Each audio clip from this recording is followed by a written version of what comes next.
കാര്യം ഇഫ്താർ പാർട്ടിയൊക്കെ കഴിഞ്ഞിട്ട് കാലം കുറേ ആയെങ്കിലും ഈ വീഡിയോ എന്തായാലും ഇവിടെ കിടക്കട്ടെ കേട്ടോ. അപ്പം ഇന്ന് എൻ്റെ ഒഫീഷ്യൽ ഹെയർ സ്റ്റൈലിസ്റ്റ് അശ്വതിയാണ്. അവൾക്കാണെങ്കിൽ ഈ ഹെയർ സ്റ്റൈൽ ചെയ്യുന്ന ഈ ഒരു സംഭവം അഖിൽ വെഡ്ഡിങ് ആനിവേഴ്സറിക്ക് ഗിഫ്റ്റായിട്ട് കൊടുത്തതാണ് കേട്ടോ. ഇത് നമ്മുടെ ഷാർക്ക് എന്ന് പറയുന്ന ഒരു ബ്രാൻഡിൻ്റെ ആണ്. നല്ല കിട്ടിലൻ സംഭവമാണ് കേട്ടോ. കാര്യം ഇത് ആദ്യം കിട്ടിയപ്പോൾ നമുക്ക് കുരങ്ങിൻ്റെ കയ്യിൽ പൂമാല കിട്ടിയെന്ന് പറയുന്ന ഒരു അവസ്ഥയായിരുന്നു. ഞങ്ങൾക്ക് രണ്ടുപേർക്കും വലിയ ഐഡിയ ഒന്നുമില്ല. ഞങ്ങളുടെ പരിമിതമായ ഒരു നോളജൊക്കെ വെച്ചിട്ടാണ് ഞങ്ങൾ ചെയ്തു തുടങ്ങിയത്. ആദ്യം കുറച്ച് ബുദ്ധിമുട്ടൊക്കെ തോന്നിയെങ്കിലും പിന്നെ ചെയ്ത് സംഭവം നല്ല കിടിലനായിട്ട് വന്നിട്ടോ. എൻ്റെ ഹെയർ ആണെങ്കിൽ നമ്മൾ വേവി ആയിട്ടാണ് കേട്ടോ സെറ്റ് ചെയ്തത്. അശ്വതി ആണെങ്കിൽ അത് നല്ല സൂപ്പറായിട്ട് സെറ്റ് ചെയ്തത്. എനിക്ക് ഭയങ്കരമായിട്ട് ഇഷ്ടപ്പെട്ടായിരുന്നു കേട്ടോ.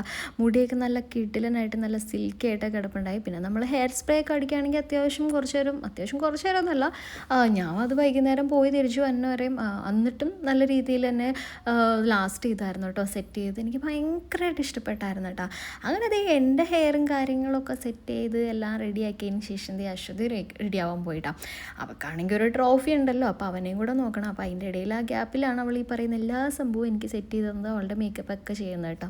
അങ്ങനെ അതൊക്കെ കഴിഞ്ഞ് ഞാൻ എൻ്റെ ഈ ഫേസ് മേക്കപ്പ് ഒക്കെ സ്റ്റാർട്ട് ചെയ്തിട്ടാണ്. അപ്പോൾ ഫസ്റ്റ് വലിയ മേക്കപ്പ് ഒന്നും അല്ല, നമ്മൾ നോർമലി ചെയ്യുന്ന കാര്യങ്ങളൊക്കെ തന്നെ. മോയ്സ്ചറൈസറും സൺസ്ക്രീനൊക്കെ ഇട്ട് പിന്നെ ഫേസ് സ്കാനറുടെ നമ്മുടെ ഫൗണ്ടേഷൻ ഉണ്ടല്ലോ അതും പിന്നെ ബ്ലഷും ഇട്ട്. പിന്നെ നമുക്ക് പണ്ടേ ബ്രഷ് അലർജി ആയതുകൊണ്ട് ഇതിനൊന്നും നമ്മൾ ബ്രഷ് യൂസ് ചെയ്യാറില്ല, കൈ തന്നെ ശരണം. പിന്നെ ആകെ ഞാൻ ബ്രഷ് യൂസ് ചെയ്യുന്നതെന്ന് വെച്ചാൽ ഐബ്രോ ഫിൽ ചെയ്യാനാണ് കേട്ടോ.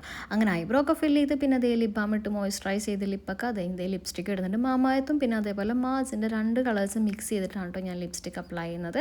അങ്ങനെ അതേ ലിപ്സ്റ്റിക്കൊക്കെ ഇട്ട് എല്ലാം കഴിഞ്ഞ് കഴിഞ്ഞപ്പോൾ എൻ്റെ ഹെയർ ഒന്ന് ബ്രഷ് ചെയ്യുന്നുണ്ട്. പിന്നെ അത് ഞാൻ തന്നെ എൻ്റെ സ്വന്തമായിട്ട് എൻ്റെ ഹെയറിൻ്റെ ഭംഗിയും കാര്യങ്ങളൊക്കെ ഒന്ന് ആസ്വദിക്കുന്നുണ്ട് കേട്ടോ. പിന്നെ അത് കഴിഞ്ഞ് ഞാൻ നമ്മുടെ G-Shockൻ്റെ ഒരു വാച്ചാണ് ഇതിൻ്റെ ഒപ്പം പെയർ ചെയ്യുന്നത്. പിന്നെ അത് കഴിഞ്ഞ് ലാസ്റ്റ് നമ്മുടെ മെയിൻ ഘടകം ഈ വേനൽക്കാലത്ത് സ്പ്രേ അടിച്ചില്ലെങ്കിൽ നല്ല നാറ്റുമായിരിക്കില്ലേ, അങ്ങനെ വെർസാഷയുടെ പെർഫ്യൂമും കാര്യങ്ങളൊക്കെ അടിക്കുന്നുണ്ട്. അങ്ങനെ അതെല്ലാം കഴിഞ്ഞ് നമ്മൾ റെഡി ആയിട്ടുണ്ട് കേട്ടോ. അപ്പോൾ ഞാൻ ചെല്ലുമ്പോൾ അശ്വതി ആണെങ്കിൽ ഹെയർ സെറ്റ് ചെയ്തുകൊണ്ടിരിക്കുകയായിരുന്നു. ആൻഡ് ഫൈനലി ഗൈസ് നമ്മുടെ പരിപാടി എല്ലാം കഴിഞ്ഞിട്ടുണ്ട്. അങ്ങനെ ലാസ്റ്റ് 2 പേരുടെ ഹെയറൊക്കെ നല്ല കിട്ടിലനായിട്ടില്ലേ. നിങ്ങൾക്ക് ഇഷ്ടപ്പെട്ടെങ്കിൽ ഒന്ന് കമൻറ്റ് ചെയ്യണം കേട്ടോ. അപ്പോൾ